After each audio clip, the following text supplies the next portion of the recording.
If I could have everybody's attention really quick. Testing 1, 2, 3. Testing 1, 2, 3. Yes, the mic works. Welcome everybody to the Supreme Court courtroom today. I have a couple quick announcements before we get going. If everybody can please make sure your cell phones are silenced, I would appreciate that they do not go off in court today. Also, after the ceremony today, please be patient with the elevators. They only have a capacity of 10 per elevator. We'll get you down. We will get you downstairs. Just be patient with the elevators, all right? Lastly, there's a guest book in the reception. Can you please sign that guest book for Chief Justice Rosen? It's going to be located on the library wall. As everybody is exiting and heading down to the reception, we anticipate a reception line that goes along the library wall, and that will take you right next to the guest book that you can sign. Justice Rosen will be located outside the library doors there, so you'll get to sign the book and give him congratulations right in order. So that's what's going to happen. We will be in session here shortly. Please stand as the bailiff gavels. Until then, we're ready to go.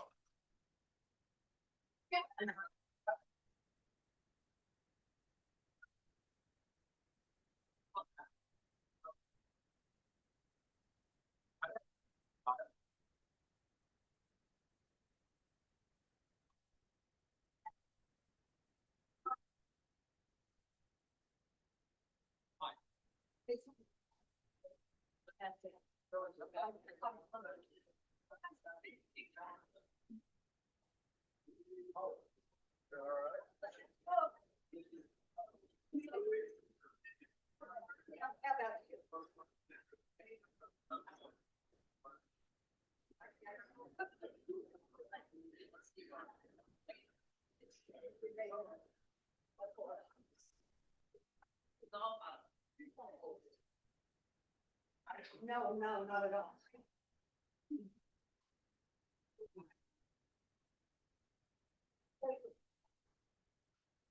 Yes. I wondered if you got to go.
All rise.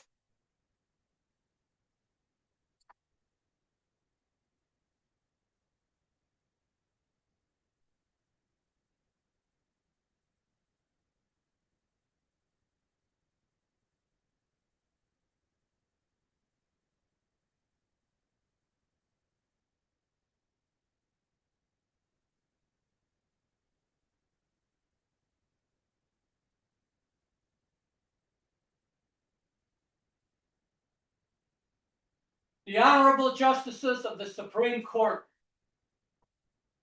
Hear ye.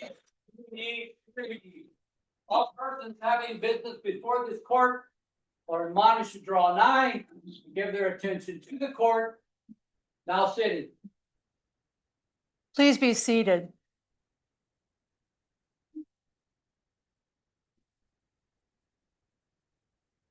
Good afternoon. Welcome to today's formal celebration as we publicly invest Chief Justice Derek Rosen with the duties of acting as our state's Chief Justice. As a senior member of the court, I have the privilege of being able to welcome you and to begin this ceremony supporting Chief Justice Rosen in his new role as Chief Justice. As we begin that celebration, let us focus on one of the traditions of our state's anthem. Please stand if you are able as Maria and the Mexican performs Home on the Range.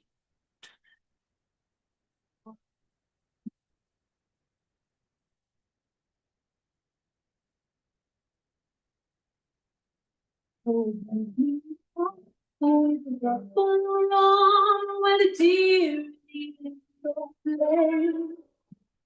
It's in the of the discouraging night, and the skies are not cloudy all day. Home, home on the range, where the deer and the antelope play. Where seldom is heard of the discouraging word, and the skies are not cloudy all day. How often at night, with the heavens so bright and the light of the glimmering stars, I will sit there amazed and ask as I gaze if the glory exceeds that of us. Home, home on the range, where the deer and the antelope play. Where seldom is heard of the discouraging word, and the skies are not cloudy all day.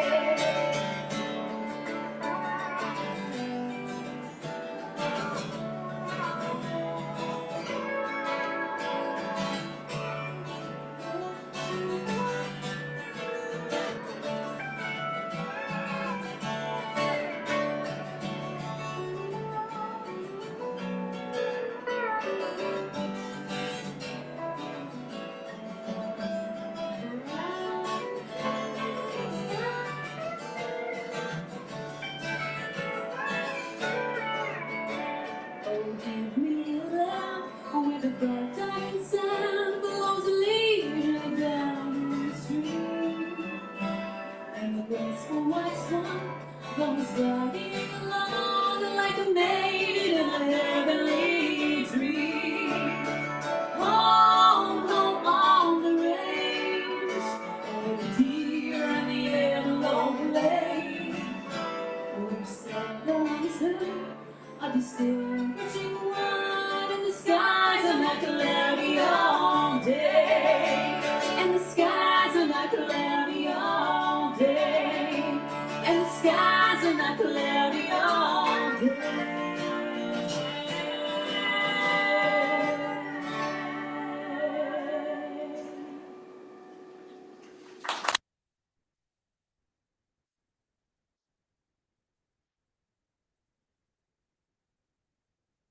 Please be seated.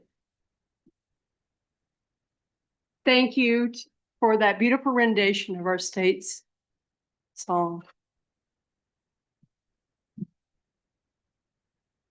At this time, I would now like to welcome Dr. Libby Rosen, the spouse of our new Chief Justice, to the lectern. Dr. Rosen. When Eric was sworn in as justice in 2005, our four sons, Paul, Jacob, Mark, and Tom, each spoke of their father and his qualities that supported his appointment. Today is my turn to share a few words about this man with whom I have had the privilege to share my life with since we were high school sweethearts. After the stillbirth of our daughter Laura in 1980, we were going through a transformation that occurs after tragedy. And Eric said to me, we now know that life is short, and I have always dreamed of becoming a lawyer and serving others with those skills, perhaps even becoming a judge someday. I said, go for it. And he did.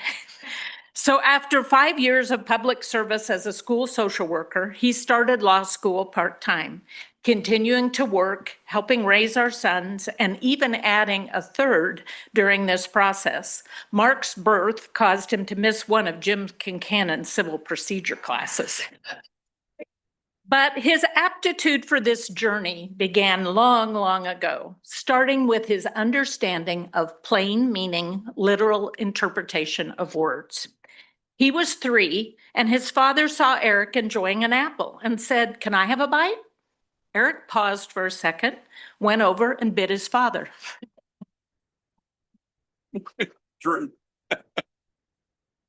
Then, as a sibling, he would often try a unique twist to the scales of justice. His brother Don, who is with us today, would voice concern about the way that the candy bar was divided or the soda poured into the glass. Eric, as the older brother, would say, "Don't worry, I'll sip it and make it even." When you think of dedication, understand that this man at age 62 decided to run a marathon, 26 miles for 62 years. He was inspired by our Paraguayan daughter Jimena, who lived with us and attended school at Washburn in the Paraguay and Kansas partnership. They ran that first marathon together. Some of you may note that Eric has a tendency to intertwine musical lyrics into his work and life. I will attempt to do the same in reference to my pride in his place in the Gibson and Nelson 2021 book, looking at 17 years of decisions, titled Judging Inequality in State Supreme Courts and the Inequality Crisis. They placed Kansas in the top 7 states in support of greater equality, and Eric as the top justice nationally in decisions favoring greater equality in legal, economic, and social realms. Perhaps the words of Bob Dylan fit best here. Equality, I speak that word as if a wedding vow, but I was so much older then. I am younger than that now. In all of our years, he has been the calm, fair, and reasoned partner, as long as it didn't concern technology. We have balanced each other's scales. Recently, we started a daily tradition of playing the New York Times Wordle game, and I've noted the difference in our demeanors. As a nurse, I get started and get finished faster, good qualities when moments count, but often using more lines to get to the solution. Eric, on the other hand, will still be on line 2, being very deliberative, considering all angles before hitting the enter button. He takes much longer to do it, but he gets it right in fewer tries. We were lucky that the Menninger Clinic drew both of our families to Kansas, and in the months following their move, his family from the East Coast, mine from the West Coast, meeting in the heartland. We were both born in 1953 in Topeka, making us lifelong Kansans. Mental health awareness with the Menninger Clinic was a part of our shared experiences. Our families blended, and we were truly blessed to celebrate holidays together and be, as your father would say, La Familia. How proud all 4 of our parents would be of the accomplishments that you have achieved. I will end with the last words your father spoke. He said to our inquiry, what advice would you like us to share with your great-grandchildren? His response reflects what you, Eric, have already done with your life. He said, find what you love to do and do it with all your heart. Thank you.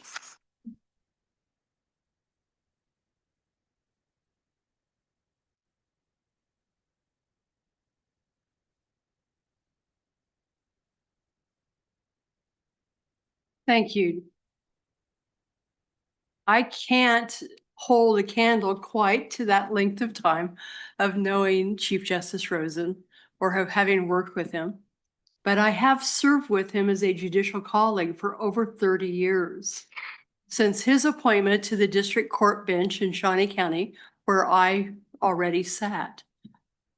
Over that time, I, first as district court judges and then later as judges on this court, I have had a deep admiration for Eric, and that has grown daily.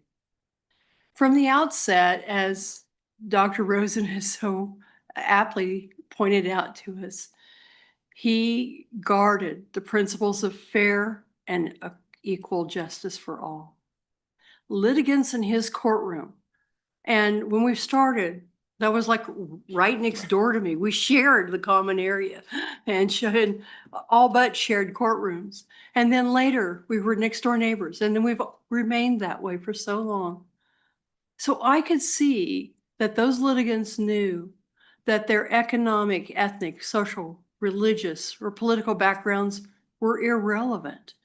They were treated with dignity and respect, always with the assurance that their disputes would be resolved fairly and impartially.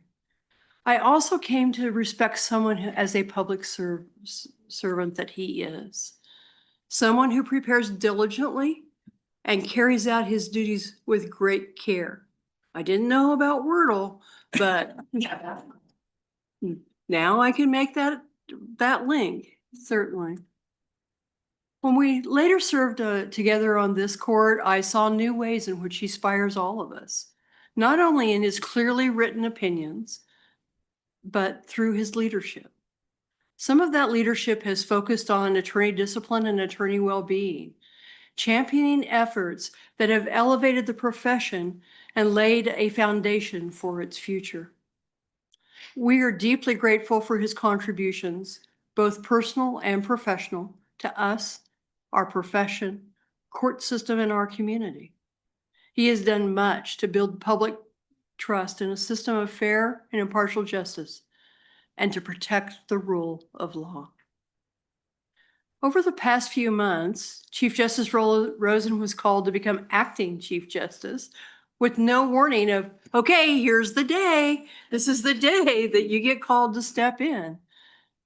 Despite that lack of notice, he has done an outstanding job, and I thank him deeply for that service.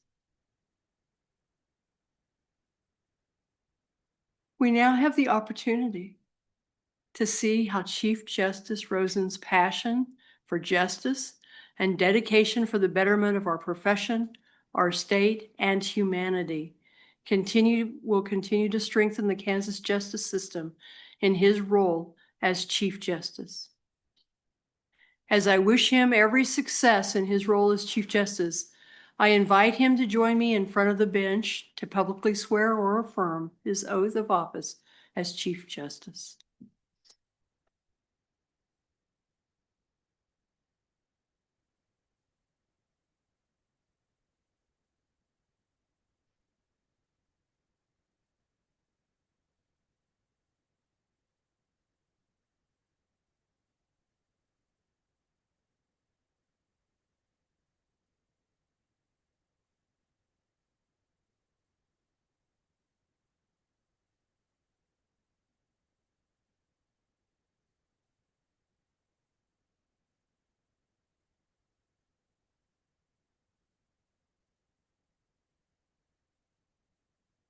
I gotta do my left name. Here we go.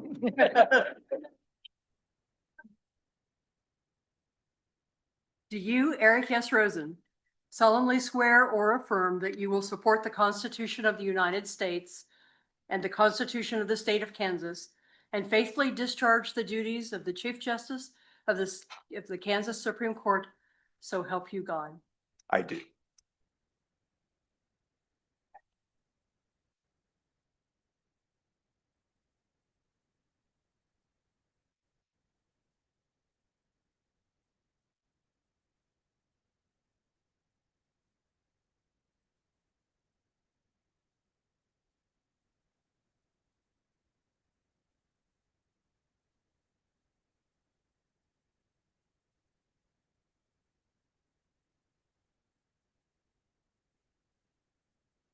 We have what perhaps could best be called an emerging tradition. I say that because Chief Justice Lawton Nuss started this tradition in 2019 when I became Chief Justice by gifting to me, not to me, gifting to the role of the Office of Chief Justice of the Kansas Supreme Court a beautiful gavel that's enclosed in this box with its sounding board.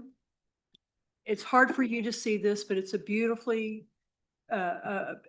wood crafted by retired Chief Judge Jim Fleetwood, who was the time had just retired as Chief Judge of the 18th Judicial District. For those of you who aren't like us and can just recite off all the judicial districts in their counties, that is Sedgwick County. Judge Fleetwood, according to Chief Justice Nuss, had treasured some wood for over 20 years. And when Chief Justice Nuss asked if he'd be willing to craft this, he decided that leaving a legacy for the Chief Justice was a worthy use of the beautiful wood that he used in crafting this. This gavel, and I'll leave it to Justice Rosen to open, has sat in our conference room for use since it was gifted to me. Thank you. And hopefully it is a tradition we continue to carry on. Chief Justice Nuss, thank you so much for starting that. And I'm not sure he intended for this to also be a part of the tradition, but he left in my office this slogan, which maybe he or Barbara would like to read to us. I don't know. Es ist meine Schuld. Well, thank you. Now, I can read the reverse side, which says, everything is my fault now.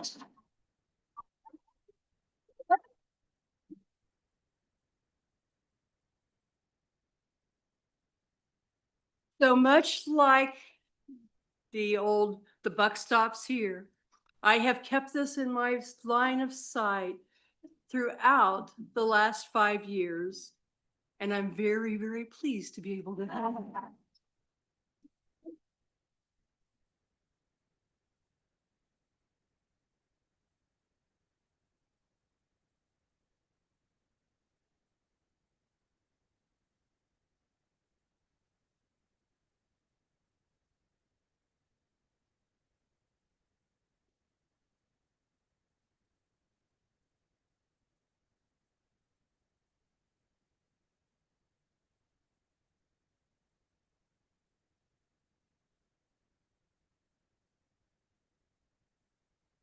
At this point, I now turn over Chief Justice. She did make the mistake of leaving something cuter in front of me. I'll hand it to you, Chief Justice Hoover. You know, I don't know what to do Oh, with that. this is easy. We close it. Yeah.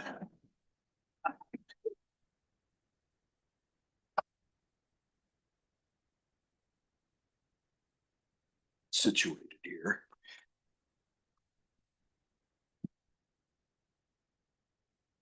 Well, thank you, Chief, for those incredibly kind and generous words. They're words I'll cherish for the rest of not only my professional career, but for my life.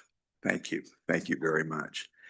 And I want to talk kind of directly to you right now, because in preparation for today, I don't know if it was a mistake or a good thing, because you set the bar so high.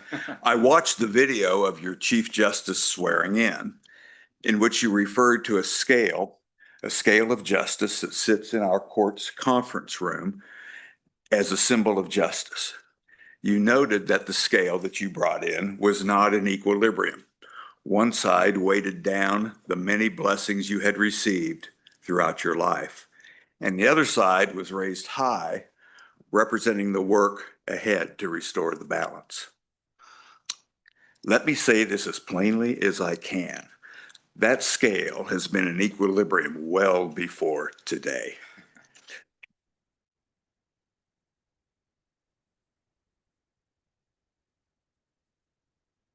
You know, we've all experienced it's through your steady leadership, your integrity, your unwavering commitment to fairness.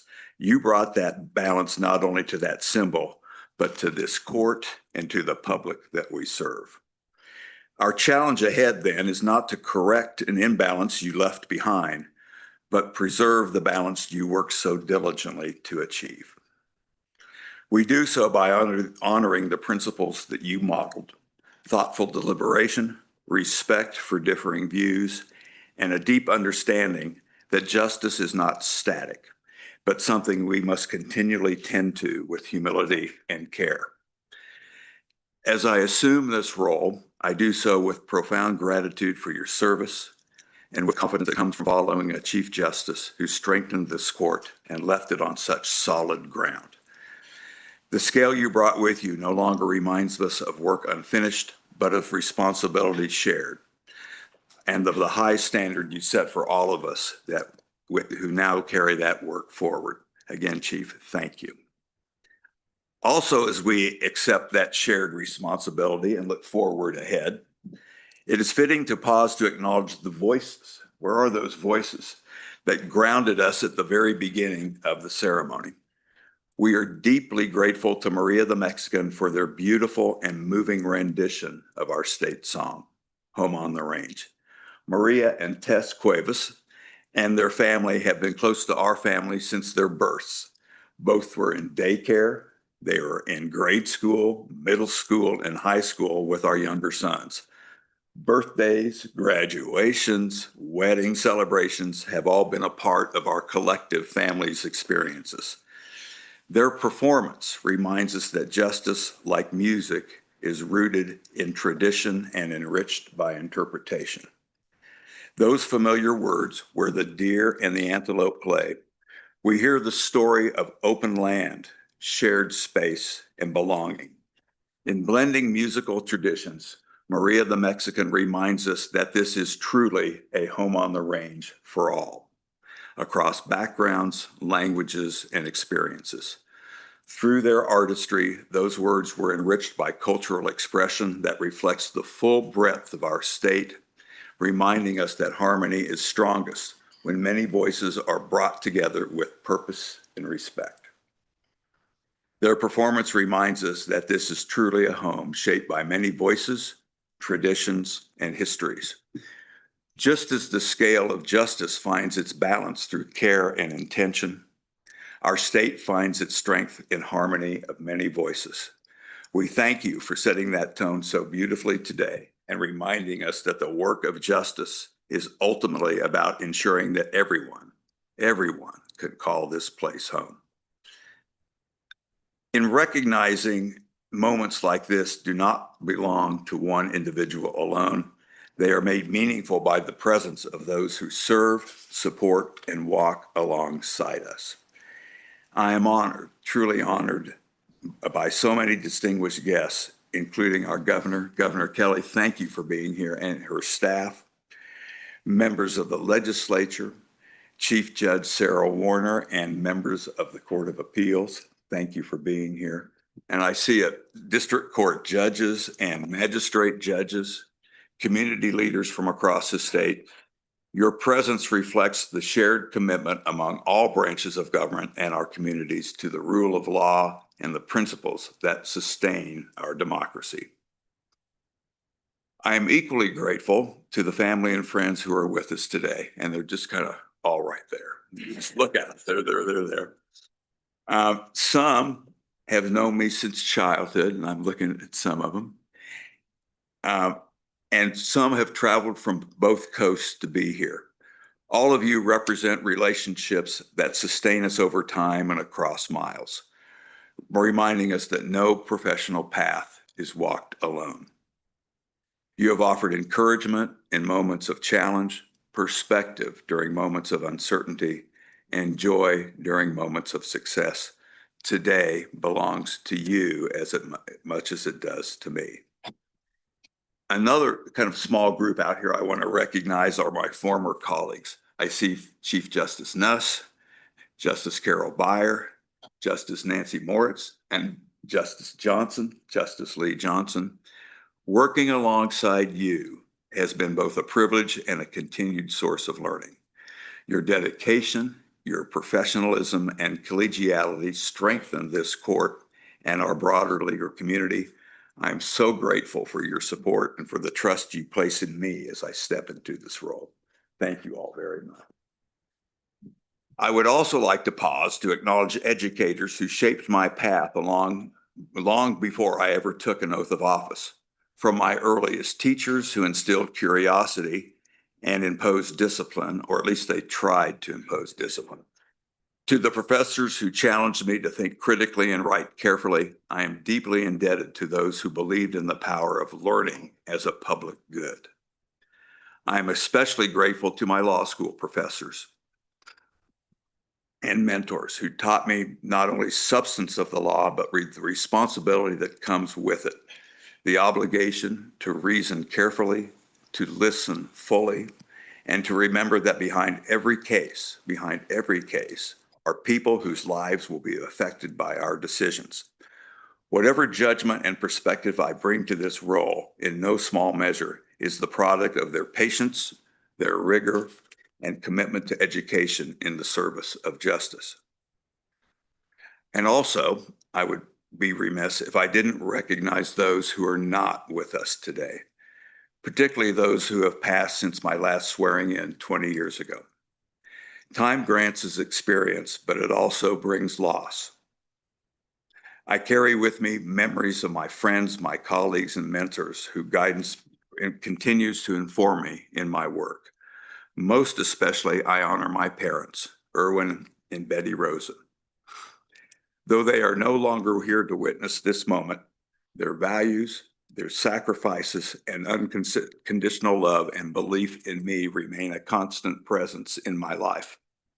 They taught me integrity, perseverance, and respect for others, lessons that have guided me in every chapter of my career. I hope in the work that I do, I continue to reflect the principles they lived by and the faith that they showed in me. Finally, and most importantly, I acknowledge the person who has been the heart of my life, Libby Rosen. To my wife of 52 years, you are the love, you are the foundation and the strength behind every step I take in this journey. Your patience, your wisdom, unwavering support has sustained me in every chapter, and nothing I have achieved would have been possible without you.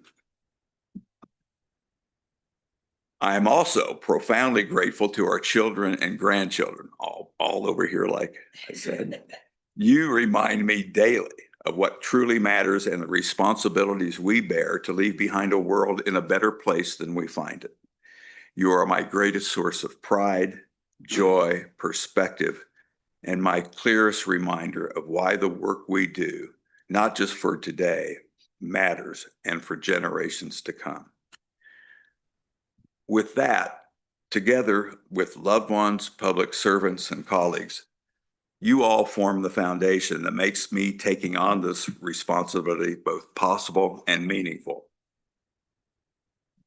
Take a drink, I'm getting a little dry mouth here. With that rock solid support, I am mindful that the work of this court does not occur in isolation. It exists within a broader social, cultural, and historical context, one that calls upon us to understand who we are as a people and who we aspire to be. I would like to now acknowledge an aspect of my identity that has shaped my experience both as a Kansan and a public servant. And it's not something I usually talk about in my public capacity. I was born and raised Jewish in Kansas, a member of a faith community that makes up less than 1% of our population. To grow up as a member of that less than 1%, I learned early the value of mutual respect for all. But I also understood and understand at times what it means to be excluded. My experience has not always been welcoming. There have been moments when being Jewish set me apart in ways that were isolating and limiting. Along that path, I have been mindful of the history I carry as I was informed by our former judicial administrator, Howard Schwartz, upon my appointment in 1993 He told me that I was the first of my faith to be appointed district court judge in Kansas. And then later in 2005, he once again informed me that I was the first Jewish justice of the Supreme Court and now the first to serve as Chief Justice.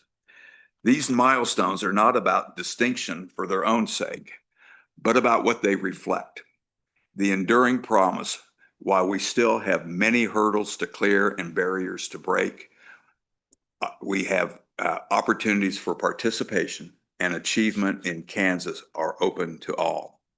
They also serve as a reminder that equal justice under the law is not self-executing.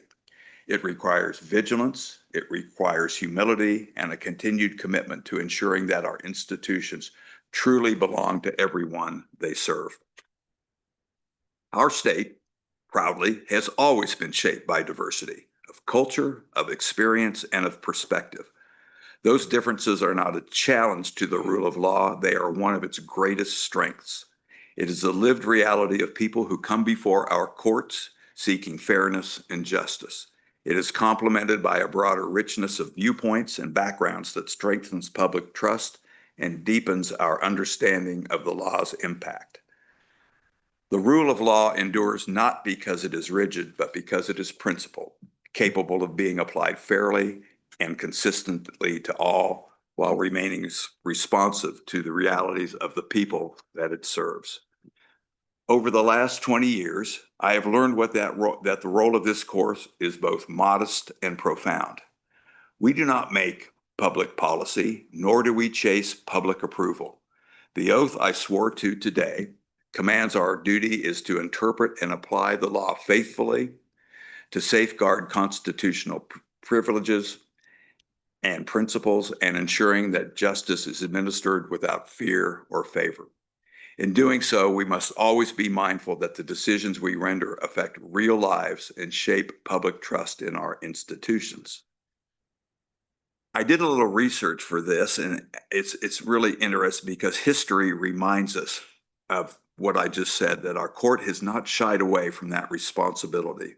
One example is that long before Brown versus Board of Education became the law of the land, this court confronted injustice of segregation and inequality in our public schools, laying out important groundwork for this recognition that separate is not always equal.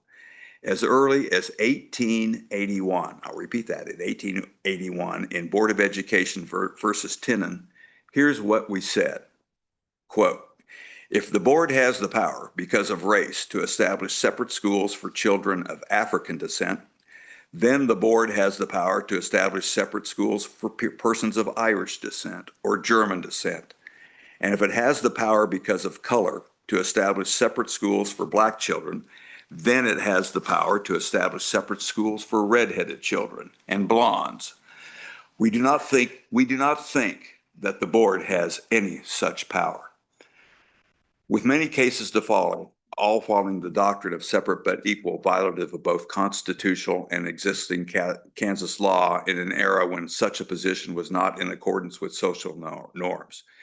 In doing a little more research, I found a case involving a school I worked in. It is Graham v. Board of Education. It involves Boswell Junior High, a 1941 case, and this is 35 years after the fact when I worked there. And here's what we said there.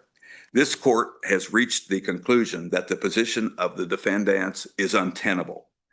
It will not do to say to one American citizen, you may not have the benefit of an improved method of education because of your race, when at the same time, other citizens in the same school districts are being accorded those benefits. Those words and the numerous decisions dealing with school segregation are just a sampling of the many challenging issues that come before this court and stand as a testament to the courage of jurists who understood that fidelity to the Constitution is what is required. That legacy calls on us today. It challenges us to honor the rule of law, respect our differences, and to ensure the promise of justice is real and accessible for every person who calls this state home. Now, carrying forward that legacy and fulfilling this responsibility is never the work of one person alone. It depends, it really depends above all on the people with whom one serves. And I'm looking at my colleagues right now. I want to express my deepest gratitude to my current colleagues who are by my side. Your professionalism, your wisdom, and collegiality over the last 3 months when I was expected to called upon to serve as acting Chief Justice, you offered unwavering support, sound counsel, and steady partnership. Your confidence and cooperation ensured the work of this court continued with integrity, with continuity, and respect for our shared mission. Thank you. I am equally grateful, and I see a lot of you out there. There's a lot that goes unrecognized, to all of the court's staff, from Office of Judicial Administration, the clerk's office, central research, IT, security, our maintenance crew, and to my executive team. Your dedication, your institutional knowledge, and quiet excellence often goes unseen by the public, but they are indispensable in the administration of justice. During a period of time and uncertainty, you brought stability, competence, and grace. This court functions as it does because of your commitment to service. Thank you all for that. I'm nearing the end, and I want to just say that validation, I was planning this, I had it all thought out in my head, and it was validated, what I was planning to say in my closing remarks. It happened a few weeks ago when I had the pleasure of giving a tour of the Judicial Center, and I think I see some of you out there, to a family of the faculty member that Libby works with, the Comoris. Wendo is one of their daughters, an aspiring lawyer, remarked on the Kansas flag, that flag right there that adorns this courtroom, and mentioned that ad aspera per aspera was the theme of her commencement speech from high school, and asked if we'd like to hear it. Now, being the literal person that Libby referred to earlier, I was thinking she must have recorded it on her phone and thought of listening to the audio might be challenging. So I politely declined. Now, our tours always include our tourees the opportunity to sit in chairs on the bench. When Wendo, sitting right here in this chair, interesting that you picked this chair, sat on the bench, I mentioned that maybe now would be a good time to hear her speech, thinking that that would assuage my guilt for my earlier declination to hear it. And I was thinking, as she pulled out her phone, I was thinking that that would work because she could hold her phone up to the microphone and we could hear it clearly. She pulled out her phone, and it was not a recording, but a script. And what followed was as eloquent a presentation that has ever been spoken from this chair. She intertwined her memorable 2011 kindergarten class Kansas Day celebration, complete with sunflower seeds, box turtles, salamanders, and learning our state motto, with not knowing how those words would come to life 10 years later as her class confronted COVID and the challenges of isolation and remote learning. Her eloquence belied her age. Her message to her classmates of hope and optimism, realizing the goals and dreams they had achieved while overcoming difficulties, captured the essence of our motto perfectly. It left me inspired, giving me hope and confidence for the future. I will conclude now with gratitude and resolve. The work of the judiciary is demanding, and it is often done in moments of uncertainty and challenge. Yet, as Wendo so beautifully captured, our state's mottos remind us of the path forward. Ad aspera per aspera, to the stars through difficulties. It is a statement of perseverance, of aspiration, and a reminder that challenges are not roadblocks, but they are pathways. Together, guided by principle, strengthened by mutual respect, and enriched by the many traditions that define our state, we will continue forward through difficulties towards the stars. Thank you very much for your confidence, your presence, and your continued commitment to justice. Thank you all.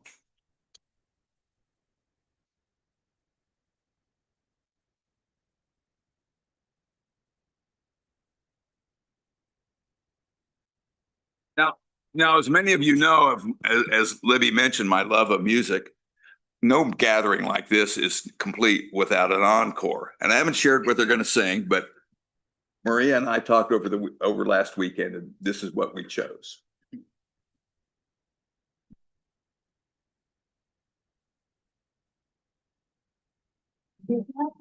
Still keep you always, may your wishes all come true. May you always forever.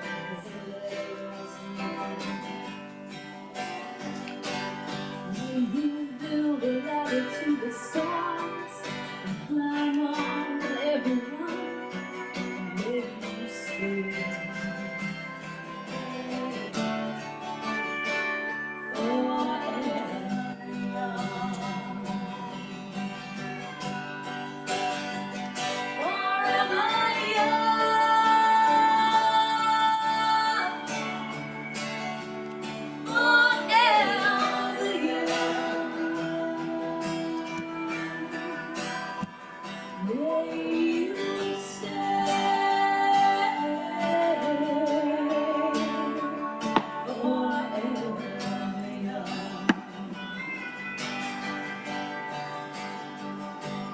May you know what to be righteous.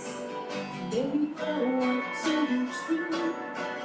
May you always know the truth and see the light surround you. May you always be courageous. Stand up proud and be strong. May you see.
May your hands always be busy.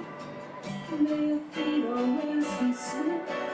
May your foundation winds and change. May your heart always be joyful. May your song always be sung. May you stay.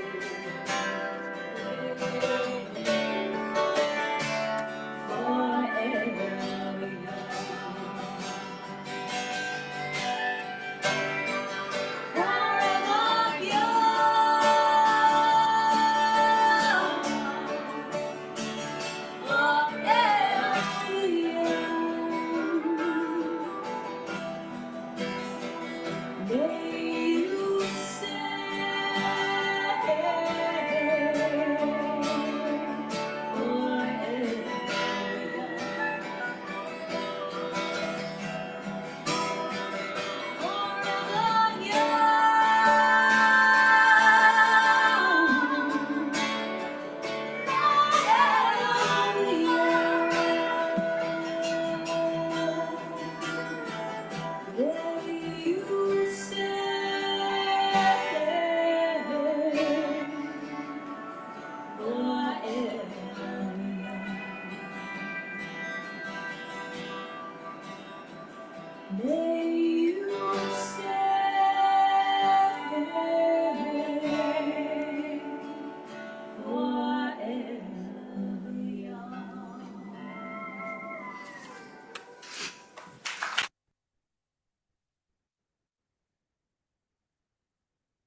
Well, you're all invited to a reception in the Hall of Justice, but I just must say how beautiful and how appreciative I am, Maria and Tess and Garrett. Thank you so much, so much.